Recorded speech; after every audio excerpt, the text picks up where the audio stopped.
ایک دفعہ دروشی پڑھ لیجئے۔ اللہم صلی علی محمد وعلی آل محمد کما صلیت علی ابراہیم وعلی آل ابراہیم انک حمید مجید۔ اللہم بارک علی محمد وعلی آل محمد کما بارکت علی ابراہیم وعلی آل ابراہیم انک حمید مجید۔ بھائیو، قرآن پاک میں اور صحیح الاسناد احادیث میں شہدائے کرام اور انبیاء کرام علیہم السلام کی برزخی حیات سے متعلق ذکر موجود ہے۔ اس ضمن میں 4 آیات بڑی اہم ہیں۔ پہلی آیت سورہ آل عمران کی 169 نمبر آیت ہے۔ بسم اللہ الرحمن الرحیم وَلَا تَحْسَبَنَّ الَّذِينَ قُتِلُوا فِي سَبِيلِ اللَّهِ أَمْوَاتًا، اور مت گمان کرنا ان لوگوں کے بارے میں جو اللہ کی راہ میں قتل کر دیے جائیں کہ وہ مردہ ہیں، بل احیاء عند ربهم یرزقون، بلکہ وہ تو اپنے رب کے حضور زندہ ہیں اور انہیں رزق بھی دیا جاتا ہے۔ دوسری آیت سورۃ البقرہ آیت نمبر 154 وَلَا تَقُولُوا لِمَن يُقْتَلُ فِي سَبِيلِ اللَّهِ أَمْوَاتٌ، اور مت کہو ان لوگوں کو مردہ جو اللہ کی راہ میں قتل کر دیے جائیں، بل احیاء وَلَٰكِن لَا تَشْعُرُونَ، بلکہ وہ تو زندہ ہیں لیکن تمہیں ان کی زندگی کا شعور نہیں ہے۔ کیوں؟ وہ زندگی پردے میں ہے، برزخ میں، ان سین بیریئر، برزخ۔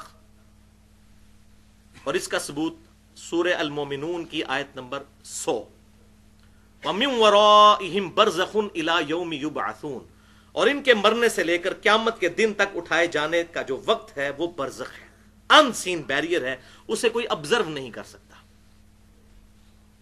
وَلَٰكِن لَا تَشْعُرُونَ، تمہیں شعور ہی نہیں ہے۔ یہ ایسی متشابہات ہیں، انہیں شریعت کی ٹرمینالوجی میں متشابہات کہا جاتا ہے، اور متشابہات کے بارے میں کیٹاگوریکل مینشن ہوا سورہ آل عمران کی آیت نمبر 7 میں۔ فَأَمَّا الَّذِينَ فِي قُلُوبِهِمْ زَيْغٌ، اور جن لوگوں کے دلوں میں ٹیڑھ پن ہوتا ہے، فَيَتَّبِعُونَ مَا تَشَابَهَ مِنْهُ ابْتِغَاءَ الْفِتْنَةِ، تو وہ متشابہات کے پیچھے پڑ جاتے ہیں تاکہ اس سے فتنہ کھڑا کر دیں۔ وَابْتِغَاءَ تَأْوِيلِهِ وَمَا يَعْلَمُ تَأْوِيلَهُ إِلَّا اللَّهُ، اور اس کا مراد اصلی کیا ہے اس کو پتہ لگانے کی کوشش کرتے ہیں، حالانکہ مراد اصلی صرف اللہ تعالیٰ کے علم میں ہے۔ متشابہات، ریزمبلنس والی چیزیں صرف سمجھانے کے لیے ہیں۔ یہ متشابہات ہے کیا ہے؟ بیسیکلی یہ ہماری جو دنیا کا فریم آف ریفرنس ہے، یہ بالکل physical phenomena of nature different ہیں، اور آخرت کے معاملات بالکل ڈیفرنٹ ہیں۔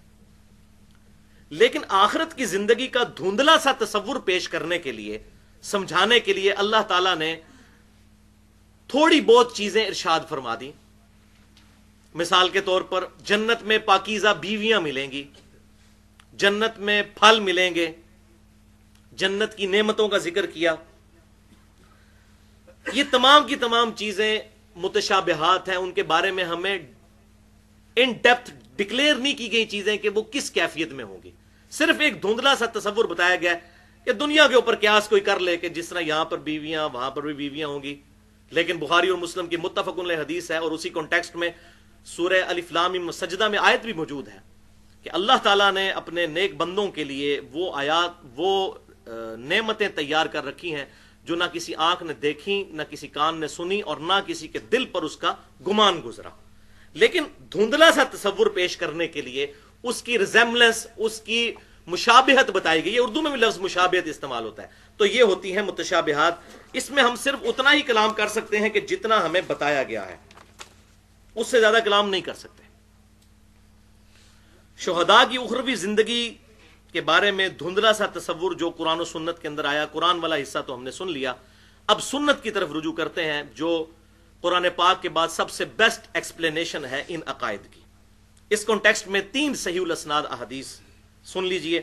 پہلی حدیث صحیح مسلم میں انٹرنیشنل نمبرنگ کے مطابق 4885 نمبر، کتاب الامارہ چیپٹر کے اندر یہی آیت سورہ آل عمران کی 169 وَلَا تَحْسَبَنَّ الَّذِينَ قُتِلُوا فِي سَبِيلِ اللَّهِ أَمْوَاتًا، اس کے بارے میں امام کائنات صلی اللہ علیہ وسلم سے جب صحابہ کرام نے پوچھا تو آپ صلی اللہ علیہ وسلم نے ارشاد فرمایا کہ شہداء کی روحیں سبز پرندوں کے پیٹ میں ڈال دی جاتی ہیں اور وہ جنت میں ہر طرف سیر کرتی پھرتی ہیں، اور جنت کی نعمتوں کو انجوائے کرتی ہیں، اور پھر عرش کے نیچے قندیلوں پر آ کر وہ بیٹھ جاتی ہیں، تو اللہ تعالیٰ ان سے خطاب فرماتا ہے کہ کوئی خواہش ہو تو اس کا اظہار کرو.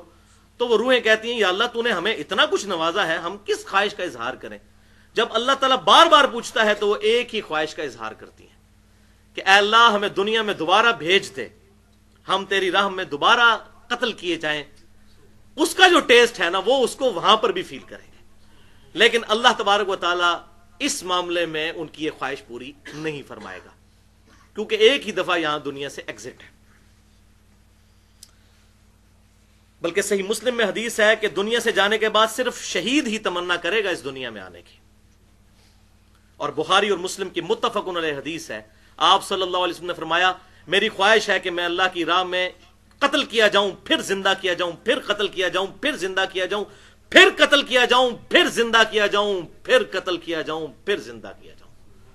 اور صحیح مسلم کی حدیث ہے کہ جو شخص شہادت کی تمنا کے بغیر مرا وہ منافقت کی ایک شاخ پر مرا.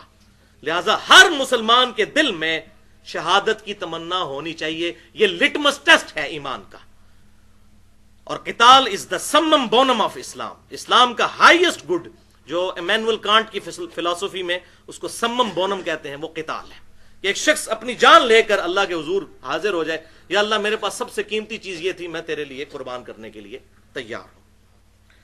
دوسری حدیث صحیح بخاری میں انٹرنیشنل نمبر کے مطابق 1351 نمبر حدیث، جابر بن عبداللہ رضی اللہ تعالیٰ عنہ کہتے ہیں کہ غزوہ احد کے موقع پر بڑی کیٹاسٹرافک کنڈیشن تھی، ظاہر ہے مسلمانوں کو لاس پہنچا تھا. اسی دوران میرے والد بھی عبداللہ اسی جنگ میں شہید ہوئے، تو جلدی میں ان کو ایک اور صحابی کے ساتھ مشترکہ قبر میں دفنا دیا گیا.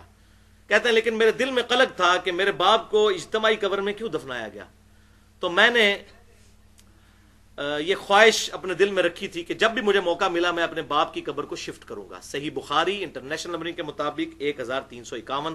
وہ کہتے ہیں کہ میں نے اپنے باپ کی شہادت کے 6 مہینے کے بعد اپنے باپ کو قبر سے نکالا. ان کا پورے کا پورا جسم اسی حالت میں تھا جس حالت میں ان کو دفنایا گیا تھا. اللہ اکبر کبیرہ. بھائیو یہ کوئی سائبیریا کا برفانی علاقہ نہیں ہے جہاں پر 6000 سال تک بھی لاش خراب نہیں ہوگی. ریگستانی علاقہ ہے. 6 مہینے تک لاش کا سلامت رہنا یہ اسپیشل پروٹوکول ہے اللہ تعالیٰ کی طرف سے شہداء کے لیے، اسپیشل پروٹوکول. تیسری حدیث صحیح بخاری میں انٹرنیشنل نمبر کے مطابق 1390 نمبر حدیث ہے کہ اموی خلیفہ ولید بن عبد الملک کے دور میں آپ صلی اللہ علیہ وسلم کی وفات کے تقریباً 76 سال کے بعد 87 ہجری کے اندر حجرہ عائشہ کی دیوار گر گئی جس میں آپ صلی اللہ علیہ وسلم کی قبر مبارک ہے.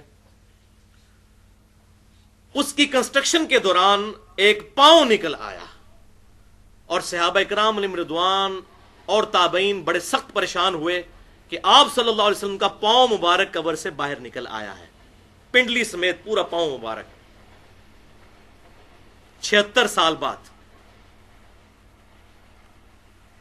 تو پھر انہوں نے سیدہ عائشہ کے بھانجے عروہ ابن زبیر رحمۃ اللہ علیہ المتوفا 94 ہجری، جو عبداللہ ابن زبیر صحابی کے چھوٹے بھائی ہیں اور سیدہ عائشہ کے محرم تھے، ان کے بھانجے تھے، وہ فریکوینٹلی حجرہ عائشہ میں آتے تھے. ان کو پتا تھا کہ قبروں کی لوکیشن کیا ہے.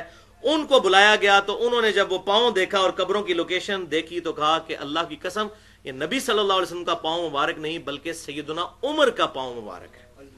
اللہ اکبر. اور پھر ان کو دوبارہ اس طرح دفنا دیا گیا. سیدنا